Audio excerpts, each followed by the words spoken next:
Kami mengucap syukur kepada Tuhan oleh karena perbuatan yang ajaib, oleh karena penyertaan Tuhan yang sungguh luar biasa. Boleh kami rasakan hari lepas hari, yang boleh kami nikmati di sepanjang kehidupan kami. Tidak hanya untuk kami sendiri, namun kami juga boleh melihat bagaimana Tuhan berkarya nyata di tengah-tengah keluarga kami dan di dalam rumah tangga kami. Kami percaya bahwa setiap rencana Tuhan indah bagi kami semua. Kami pun percaya untuk pertemuan pagi ini selalu ada rencana Tuhan yang indah bagi kami semua. Terlebih bagi kami yang pagi ini sudah datang dan siap mendengarkan firman Tuhan dengan pikiran yang jernih, dengan hati yang bersih, dengan segala sesuatu yang positif di dalam diri kami ini. Maka berkat Tuhan pasti akan mengalir dalam kehidupan kami oleh firman Tuhan yang sebentar akan kami pelajari bersama-sama. Hamba-Mu ini tidak sempurna, bahkan jauh dari sempurna, tapi hamba-Mu punya Engkau Allah yang maha sempurna, yang hamba-Mu percaya akan menyempurnakan segala sesuatunya. Iringi dan sertai serta berkati waktu kami selama beberapa minggu ke depan. Ketika kami belajar kebenaran firman Tuhan, biarlah kuasa Tuhan dan Roh Allah yang ada di dalam kami semua. Terima kasih Tuhan, dalam nama Tuhan kami Yesus Kristus, Tuhan dan Juru Selamat kami berdoa dan mengucap syukur. Amin. Silakan duduk kembali. Shalom. Shalom. Sehat? Sehat? Kantong sehat? Kerjaan sehat? Keluarga sehat? Cedera.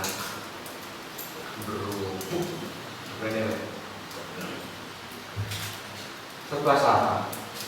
Dipasangin mau dibesarkan ini buru-buru ya. Masa saya kalau girang-giring begini-begini kan? Gak digedein lagi sumu ya. Ya sudah. Hari ini saya akan berbicara tentang kekuatan, tentang sebuah kelegaan. Kemarin istri saya bertanya beberapa waktu lalu, dia juga sesi ibadah, Pak, sudah ada tema belum untuk bulanan? Pernah tanya gitu kan? Sementara ngalir dulu saja, melihat kebutuhan yang ada dulu. Karena memang menurut hikmat saya juga, bahwa kebutuhan saat ini di masa pandemi ini ya tidak lain dan tidak bukan adalah kekuatan. Kekuatan dalam hal apa saja? Dalam hal ekonomi, dalam hal kesehatan, dan semua itu juga ada beberapa yang mengancam kekuatan pekerjaan, ada beberapa juga yang mengancam kekuatan keluarga. Nah, ketika kekuatan ekonomi mulai lemah, otomatis kekuatan rumah tangga kan jadi terancam kan. Nah, kalau terancamnya timun dirajang-rajang ya, bagi beberapa orang yang suka ya enak gitu ya. Yang suka, aku ngono ora sekira. Kalau terancam punah ya malah medeni. Ya. Makanya lebih sering saya sampaikan tentang hal-hal yang menguatkan. Bukan berarti sudah hilang baptisnya karena mengarah kepada Pak Julius berbaik tentang teologi kemakmuran. Orang baptis bukan masalah itu, ini kebutuhan. Ya kan? Jenengan sudah 7 hari mungkin terbeban di pekerjaan, terbeban di rumah tangga, terbeban di mana lagi? Masyarakat ya. Masa yang gereja minta beban di meneh gitu kan? Karena aku malah berdosa. Apa kata Tuhan tentang kekuatan dan kelegaan? Mungkin ini bagi sebagian besar orang Kristen pasti hafal dalam kitab Matius pasal yang ke-11 ini. Ada beberapa yang tidak usah membuka saja sudah hafal. Matius 11 ayat 28 ini karena ini ayat-ayat yang menjadi ayat favorit hampir semua orang Kristen. Sing hafal bacakan kencang, sing gak hafal oleh ngerepek di Alkitab, belum kita perlu dibaca. 1, 2, 3. Marilah kepadaku.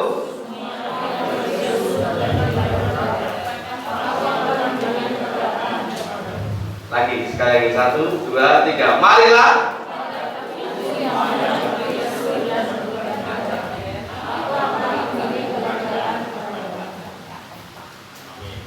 Jelas, amin. Pak itu ada yang amin.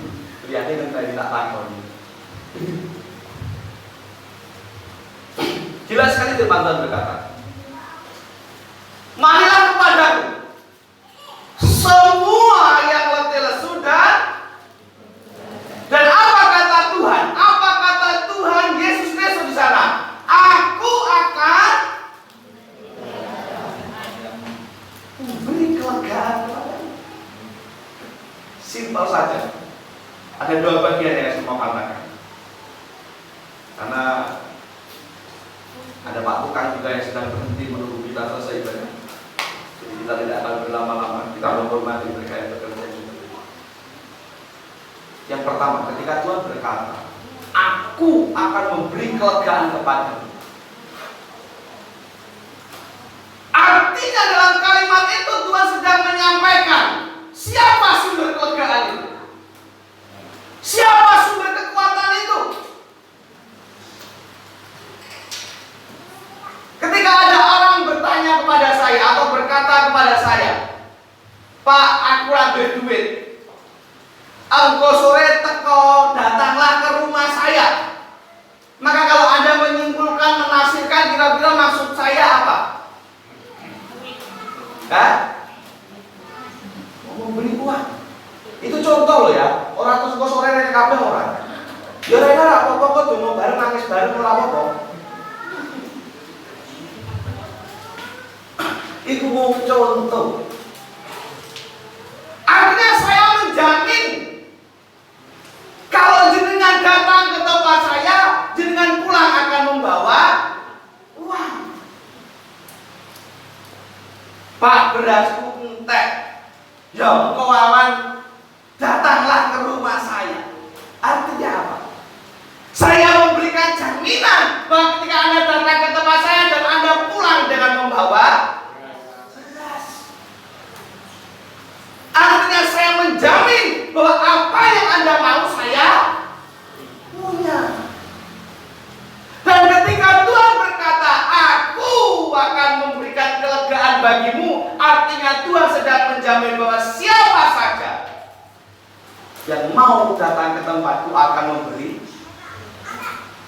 Artinya Tuhan sedang berkata dan menjamin bahwa akulah sumber.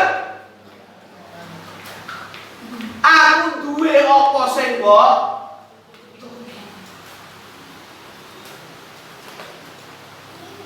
Itu yang pertama. Tidak ada tempat di mana kita dapat berharap, di mana kita dapat menerima kekuatan dan kelegaan selain daripada Tuhan. Amin. Tidak ada tempat di mana kita dapat bersandar dengan aman dan nyaman walau apapun yang terjadi selain di dalam Tuhan.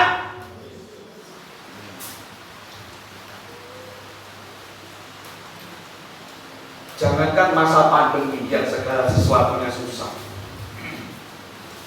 Setiap orang ketika masa jaya-jayanya, jaya secara ekonomi, jaya secara pekerjaan, karir dan sebagainya, sekali saja dia tidak bersandar kepada Tuhan, meninggalkan firman-Nya, roboh. Karena tidak satu orang yang dapat kuat berdiri teguh selain di dalam. Tidak ada. Gak ada. Sekuat-kuatnya orang, sesehat-sehatnya badannya, tetapi sekali saja dia meninggalkan Tuhan, maka semuanya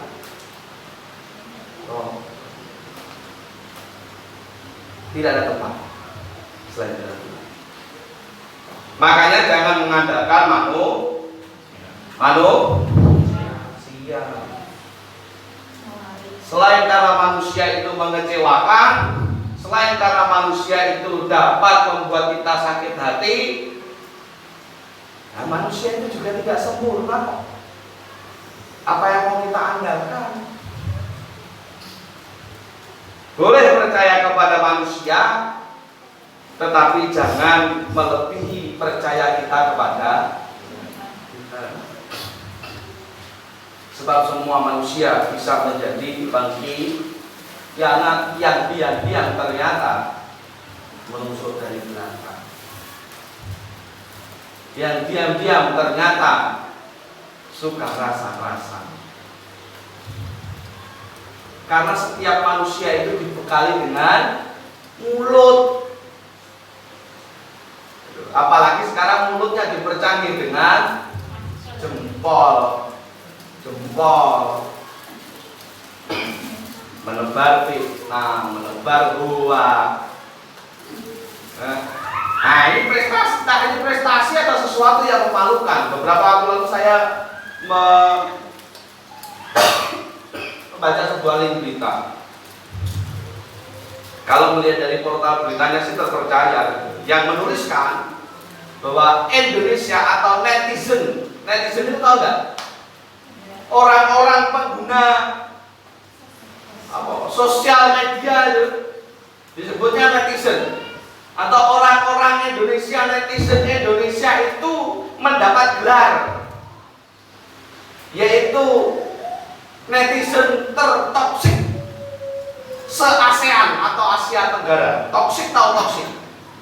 Toksik itu racun kalau tidak salah ya. Racun kan? Jadi orang netizen Indonesia itu mendapat gelar orang yang paling beracun di sosial media se-Asia Tenggara. Sukanya membuli, sukanya mengata-ngatai. Jadi bisa ya mengata-ngatainya ya. Gabung kalimatnya. Artinya beda. Ojo dibatin, iku guyu dhewe. Sukanya merendahkan, sukanya menyerang. Katanya seperti itu. Nah, maksud saya jangan sampai kita seperti itu. Jangan sampai kita ada dalam bagian itu. Ya, karena hidup kita itu mencerminkan apa yang kita katakan, apa yang kita lakukan itu mencerminkan hati. Saya selalu percaya bahwa bagaimana hatimu itulah yang akan keluar, karena hati itu sumbernya. Hati bukan hati bahasa Inggrisnya, bahasa dokternya hati apa? Liver bukan hati liver bukan. Tapi hati sanubari. Apa bahasanya? Yang seringkali kalau digambar itu gambarnya dilambangkan dengan lope-lope itu. Nah, itu hati. Bagaimana hati kita itu tercermin dalam ucapan, tutur kata dan.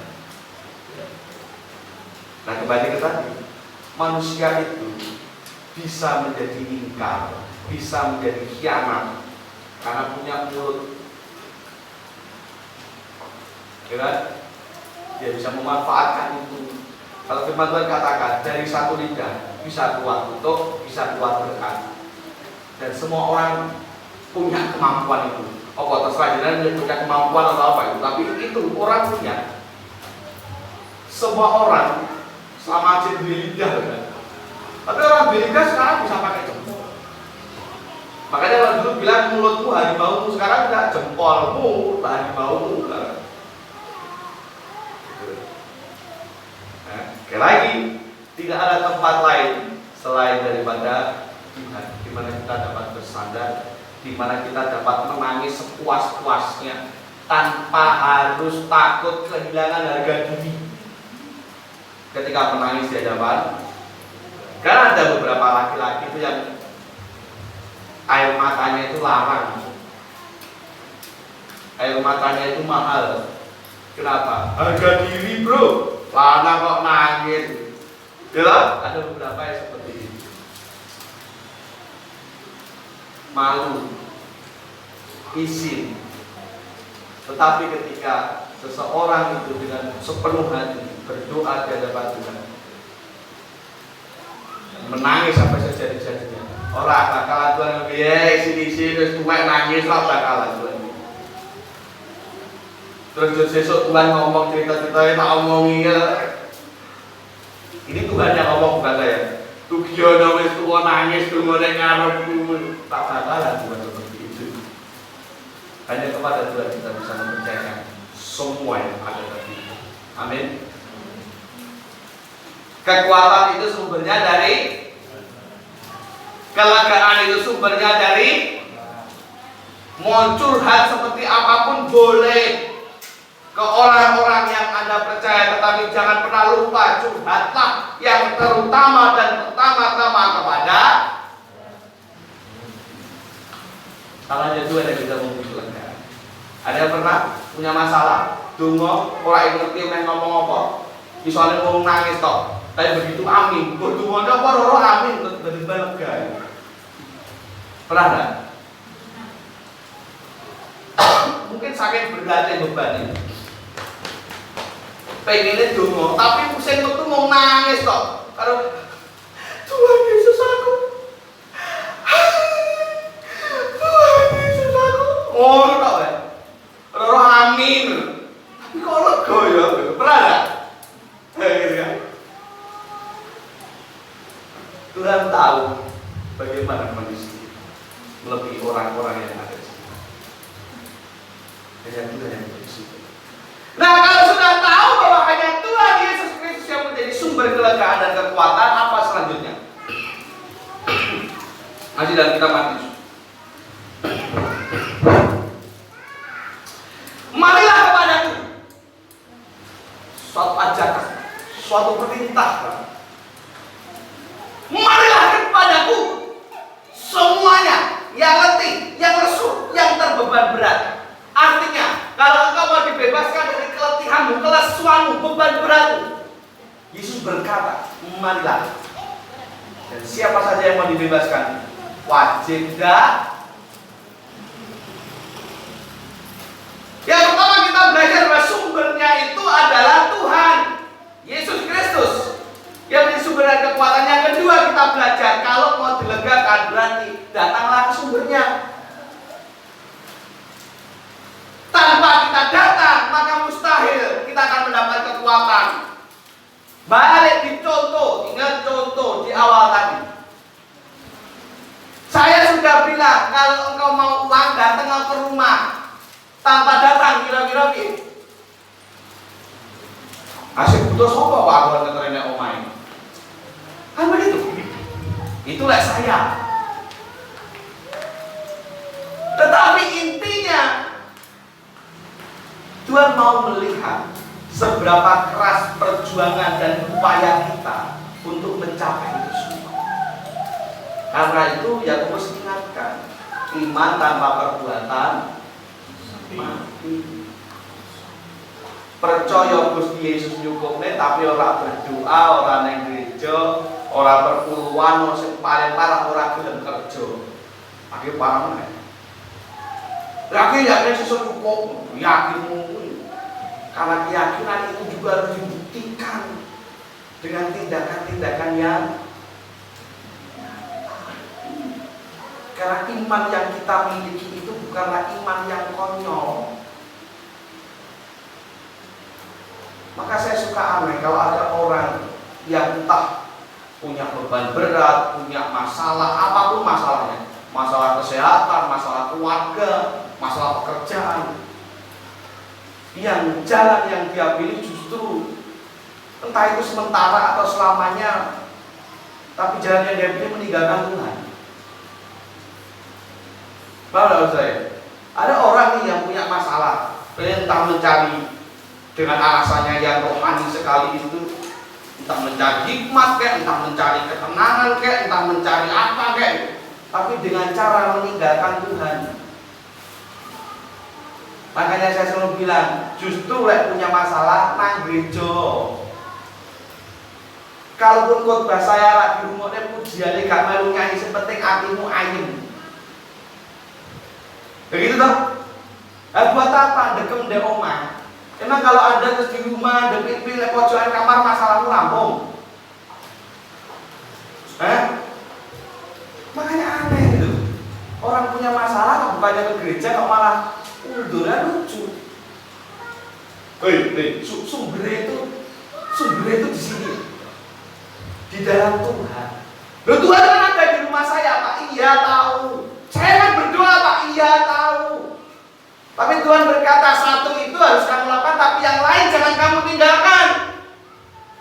Berdoa itu perintah, itu betul. Baca firman sendiri di rumah perintah, itu betul. Tetapi selain itu Tuhan juga memerintahkan ingat dan kuduskanlah hari Sabat, dan itu tidak boleh ditinggalkan juga. Jadi jangan mengambil perintah itu sepotong-sepotong demi kepentinganmu sendiri. Itu egois namanya. Nah, termasuk orang-orang yang dengan alasan mencari apa? Mencari hikmat lah, mencari ketenangan lah, dengan tidak bergereja, apalagi dengan tidak berdoa. Bagi saya itu orang egois. Lupa ada masalahnya justru dengan orang gereja, ya Pak. Daripada aku di gereja orang tenang, mending aku di rumah saya. Itu kamu semakin egois. Perasaanmu kepada manusia kamu pentingkan, tapi kamu tidak mementingkan perasaannya Tuhan. Iya tak? Kamu tidak mementingkan perasaannya Tuhan. Maka untuk apapun masalahmu, jangan pernah tinggalkan Tuhan. Kan ini hanya sementara, Pak. Hidupmu juga sementara. Saulah Pak, aku berdoa, Pak. Ada terus esok kalau Tuhan dicabut. Lah kamu mati dalam keadaan tidak berdoa. Orang malam itu. Iya tak?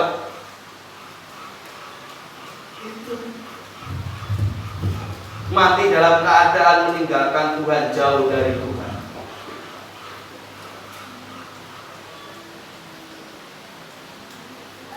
Ini yang harus kita pahami. Yang pertama, sumbernya itu adalah Tuhan, kekuatan, kelegaan dan sebagainya.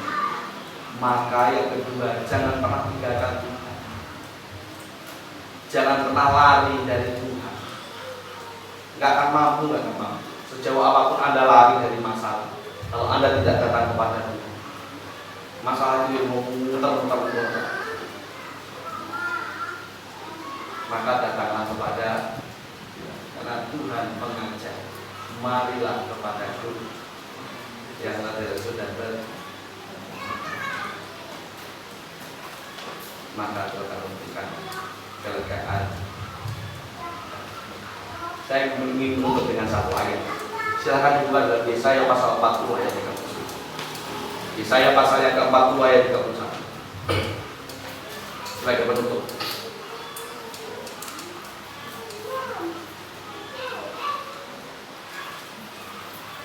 Yesaya pasalnya yang ke-40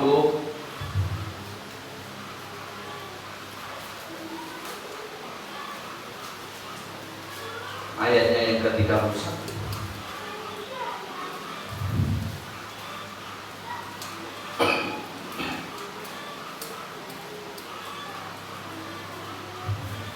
Kita baca bersama-sama. 1, 2, 3. Tetapi orang-orang yang menanti-nantikan Tuhan mendapat kekuatan. Mereka seumpama raja wali yang naik terbang dan kekuatan sayapnya. Mereka berlari dan tidak menjadi lesu. Mereka berjalan dan tidak menjadi. Tetapi orang-orang yang menanti-nantikan Tuhan mendapat kekuatan. Mereka seumpama raja wali yang naik terbang dengan kekuatan sayapnya. Mereka berlari dan tidak menjadi lesu. Mereka berjalan dan tidak menjadi lelah. Karena orang-orang yang menanti-nantikan Tuhan itu selalu mendapat kekuatan dari Tuhan. Artinya apa? Silahkan di rumah masing-masing. IPR. Lera mungkin tengok. Orang-orang mengaku ini bisa siapa saja, boleh. Anggo ora salah tafsir. Berarti kita kan dari Raja Wali, Pak. Kan dari siluman, Pak, berarti kita Pak. Ini kan ngelantur. Orang yang menanti-nantikan, saya menutup dengan sabda orang yang menanti-nantikan Tuhan akan menerima kekuatan. Jadi menjadi berkat buat kita semua. Jangan lupa, kalau ada apa-apa, kalau ada sesuatu yang membuatmu terbeban bahkan sangat berat, ojo lali sapa sumbere dan ojo lali kudu moren harus kemana. Ya, kalau saya lebih baik cari sumber. Ya, tanya harus kepada orang yang lebih mengerti. Dengan tanya jalan daerah Semarang kok ke saya. Lawang aku itu asli Semarang. Ya blaso. Oh jangan tanya istri saya yang asli kelahiran Semarang yang gak ngerti ya kan? Oh dia baru tahu ada desa namanya Kebangaru Jalan Wolong itu aja setelah pacaran sama saya. Ada lumayan saja. Apa namanya saya bukan orang Semarang, tapi tanyalah ke orang yang asli Semarang, ke dia, Pak Ari, Surono, dan mesti ngerti daerah-daerah Semarang. Kurang di sini, dulanmu kurang ngatur. Artinya tanyalah enggak. Dan di dalam hal kekhawatiran, dalam hal ketakutan, dalam hal beban berat, siapa ahlinya? Tuhan Yesus. Kita akan berdoa. Bapak terima kasih Tuhan untuk berkat pada pagi hari ini. Kami percaya bahwa setiap firman yang boleh kami terima hari ini ada rencana yang indah bagi kami semua yang Tuhan sudah siapkan. Dan hamba berdoa kira setiap kami yang mendengar berikan kekuatannya daripada Tuhan, berikan keyakinan bahwa untuk apapun yang terjadi dalam kehidupan kami dan oleh apapun yang terjadi saat ini di sekitar kami, di dunia ini, kami percaya bahwa Tuhan selalu ada memberikan kekuatan dalam kehidupan kami menurut kebutuhan dan menurut kehendak kami masing-masing. Percaya Tuhan tidak akan mempermalukan kami percaya Tuhan tidak akan menjatuhkan kami, dan kami percaya Tuhan Yesus Kristus tidak akan membiarkan kami jatuh dan apalagi sampai akhir. Terima kasih dan namamu Tuhan kami Yesus Kristus, Tuhan Juru Selamat kami, hidup kami berdoa dan mengucap syukur. Amin.